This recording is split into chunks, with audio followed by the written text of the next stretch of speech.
Judgment means the statement given by the judge on the grounds of a decree or order.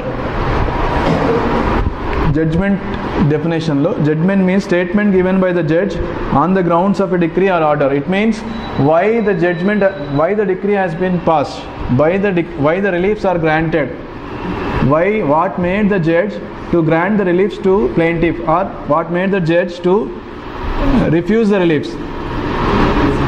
So all those reasons are called judgment. And another important one is legal representative.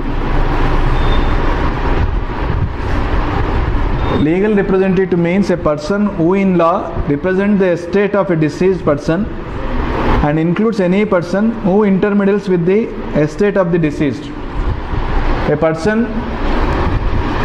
who in law represents the estate of the deceased. Which law? Law of succession, right? And includes any person who intermeddles with the estate of the deceased. For example, during the pendency or during the before the institution, a person transfers some property or estate. Then the person who is representing the estate of the deceased person can be called as a legal representative. And where a party sues or is sued in a representative character, the person on whom the estate devolves on the death of the party so suing or sued. This category of the person is also called as a legal representative. If a person representing, for example, a person deployed an agent for representing him as a plaintiff or prosecuting the proceedings.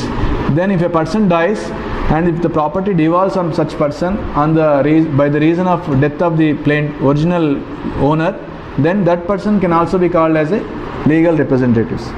Many definitions by heart cheyalandi. All the definitions in CPC by heart cheyal. Then mean profits, as we discussed earlier, means those profits which the person in wrongful possession of such property actually received or might with ordinary diligence have received therefrom, together with interest on such profits, but shall not include profits due to improvements made by the person in wrongful possession. There is a lot of things to be conveyed in this definition. Actual receipt is different, and acquisition of profits with due diligence. For example, in the earlier example, if A occupied the land of B wrongfully and he kept the land fallow, it is by the river side. If he cultivated land, he would have earned lakhs of rupees. Then the court can assess the mean profits. He cannot say I kept the land fallow, I did not cultivate it అని చెప్పడానికి లేదు. ఒకవేళ cultivate చేసే ఉంటే ఆయన వచ్చే profits కూడా assess చేసి court can ask him to pay.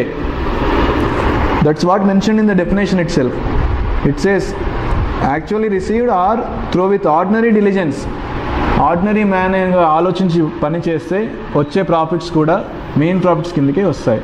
But shall not include improvements made by him.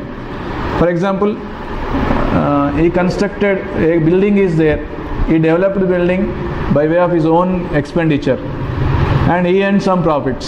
Those will not be termed as mean profits. Only actual profits received by him and ordinary diligence toni vache profits can be termed as mean profits.